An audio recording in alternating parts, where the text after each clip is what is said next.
there are some concerns here in Italy. For example, from the opposition, the Democratic group has stated that they have concerns what it could potentially mean for the future of Italy. And they've issued a statement, I'm going to quote it. It says, "The Belt and Road Initiative is a project through which China is trying to secure influence in the world economy for the next decades, linking many countries to it through loans." So this is the concern from the opposition group here in Italy.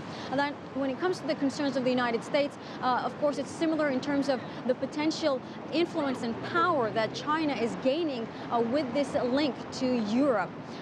Also, of course, as the United States is kind of backing away from global integration, China is stepping in. So that's a main concern for them. Meanwhile, regarding some domestic concerns, the Interior Minister of Italy has stated that if he believes there are any concerns regarding the national security, then he would reject the potential agreements. However, leaders of both countries remain very confident that these agreements would be beneficial for both countries. This European trip by President Xi will be the very first overseas visit of the top leader of our party and country this year.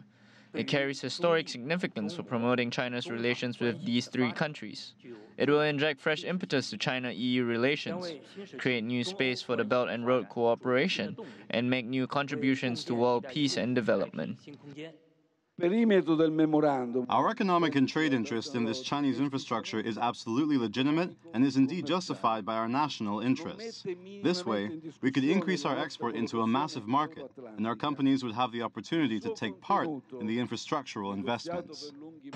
Meanwhile, on Saturday, the Chinese president is going to visit Sicily, the capital Palermo, which is also going to be very strategically important potentially. When we're talking about Sicily, we're talking about transportation, ports, connectivity, and these are all trademarks of the Belt and Road Initiative, so it could be very significant in that sense. Now, Italian ports offer very perfect locations. They are gateways to European markets, which would be very beneficial for China, but at the same time, Palermo port is also seeking investments as it wants to become a hub in the Mediterranean. So it could potentially mean a win-win situation for both countries. I'm David for CGTN in Rome.